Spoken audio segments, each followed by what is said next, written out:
नमस्कार, स्वागत है आपका झांसी दर्शन में। जैसा कि आपको मैं इसके पूर्व में एक रिपोर्ट दिखाना चाहूँगा। अभी कुछ दिन पहले मैंने एक जगह पर जाकर ये कुछ वीडियो वगैरह बनाया हुआ था। इनका नाम मोहित है और एक आरपीएफ के दरोगा थे, वो रेलवे में आरपीएफ जो होता है रेल सुरक्षा बल के जो दरोगा थे, उन्होंने इनसे 1 लाख रुपये ले लिया था। अब वहीं मौत से मेरे पास एक व्यक्ति और आए हुए हैं। इनका कहना है कि मेरा एक प्रिंटर और 40,000 रुपये लगभग इनसे लिया गया और ये तो बहुत प्रताड़ित है और इसके चलते इनका अब कारोबार भी बंद हो गया है। तो ये बता रहे हैं कि मुझे ब्याज वगैरह देना है, तमाम तरह की इनके संग में दिक्कत है।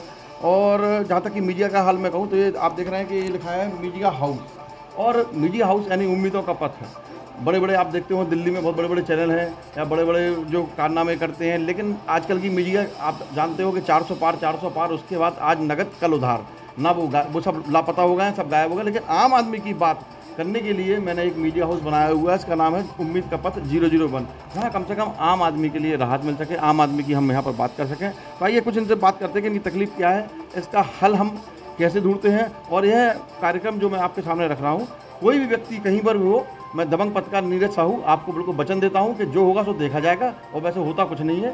भ्रष्टाचार के खिलाफ अगर हमें जंग छेड़ना है, आवाज़ उठाना है, तो सबसे पहले हमें खुद ब खुद काम करना पड़ेगा और हमें खुद ना खुद कहीं ना कहीं हमें खुद मैदान में आना पड़ेगा। आइए इनसे बात करते हैं क्या है इनकी समस्या। भैया क्या नाम है आपका? सर मेरा नाम मनोज कुमार है। जी जी। और मैं समथर से आया हुआ हूँ। समथर से आया। मनोज जी क्या हुआ आपको? सर मैं तो दुकान पे नहीं था, मेरा छोटा भाई था। तो मोड़ थाने से आरपीएफ के जो मीणा जी हैं, आरपी मीणा, उनके साथ एक और थे कोई लोग। तो उन्होंने क्या है कि डराया धमकाया छोटे भाई को हमारे। किस तारीख में? ये सर 1 साल हो गया लमसम। 1 साल हो गया? हाँ, जो मैंने जो न्यूज़ देखा अभी सोनी जी का, तो इससे क्या है कि हमारी आत्मा जागरूक हो गई। हमने कहा ये भाई हमारा पैसा है, हमारा फ्री का थोड़ी सी, हमने ब्याज पे लिया था। जब इनको देने के लिए ब्याज पे लिया, ये हमारा प्रिंटर भी ले गए, एचपी का प्रिंटर था। तो भाई किसी का प्रिंटर ले जाएंगे आपको तो उसको तो कष्ट होगा। साथ में हमने किसी से पैसा ले गए, 50,000 मांग रहे थे, बड़ी मुश्किल में इन्होंने 40,000 में निपटाई। तो हमने किसी से ब्याज से लिया 5% से, अभी भी हम उसका ब्याज भर रहे हैं। और साथों साथ हमने मतलब वो दुकान भी किसी और को दे दी, हमारा छोटा भाई उस पर काम करता है, तो किराए पे दुकान थी। अब धीरे धीरे हमने सेटअप जमाया ही था, बस इन्होंने हमें बेरोज़गार कर दिया, हम दूसरे के यहाँ काम करने लगे हैं। तो हम सर आपसे ये गुजारिश करते हैं कि हमारा सामान मिल जाए, हमारे पैसे मिल जाए और हमें सही न्याय मिले, हम ये चाहते हैं। किस तरह का आरोप लगाया था? किस तरह का आरोप लगाया?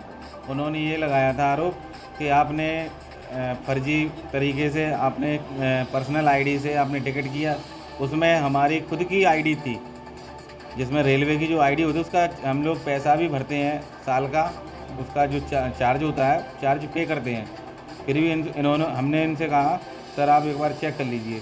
जो हमारा छोटा भाई है उसको थोड़ा नादान है, ज़्यादा पढ़ा लिखा तो है नहीं, उसने कंप्यूटर का डिप्लोमा किया केवल, तो उसने छोटी सी एक दुकान खोल ली। हम लोग ज़्यादा कोई बड़े आदमी तो है नहीं, मामूली मतलब नॉर्मल परिवार से हैं, तो हम लोग अपना काम गुजारा करते हैं। तो इन्होंने जोर मतलब धमका के उसको ज़बरदस्ती, उसका कहे तू बहुत ज़्यादा सियाना बन रहा है, ये हो रहा है, तो मतलब उसका उठा लेके आ गए प्रिंटर, और साथ में बंदी गृह में उसको भी बंद कर दिया। फिर हम पहुँचे मोड़ से, तो हमको भी कह रहे बहुत सियाना है तू।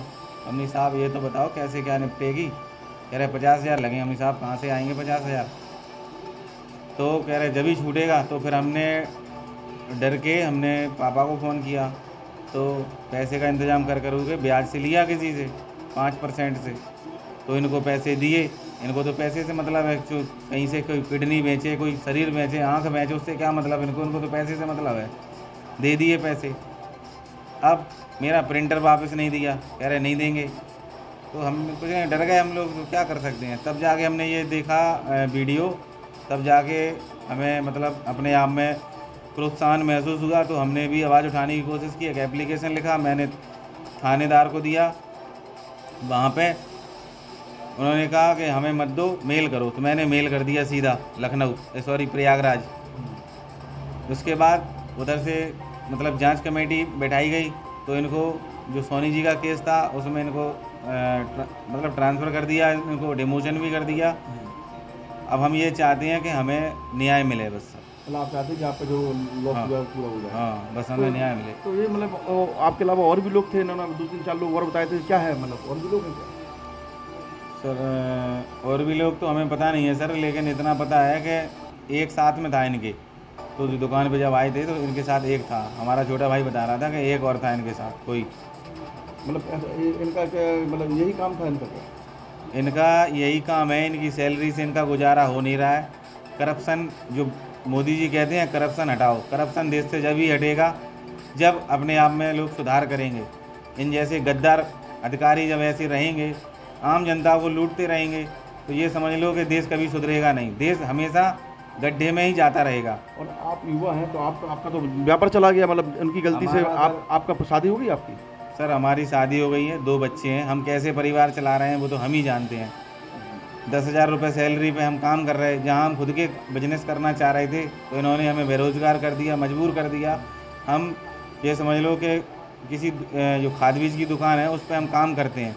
मैं खुद ही एक पढ़ा लिखा हूँ, लेकिन अपने पास पैसे नहीं है तो क्या कर सकते हैं सर। तो खेती भी हमारे पास थोड़ी बहुत, तो उसमें खेती का गुजारा करते मतलब हैं। आप बड़े दुखी है ये सब जो आपके साथ कर्म? जी सर, 1 साल से मैं इतना मतलब खुद ही सोच रहा हूँ कि कुछ ना कुछ विचार हो, लेकिन आज हमें जो मौका मिला है सर, आपका मैं बहुत बहुत धन्यवाद करना चाह रहा हूँ कि सर आपने हमें जो दिखाया हुआ है प्लान, इससे क्या है कि हम बहुत खुश हैं सर।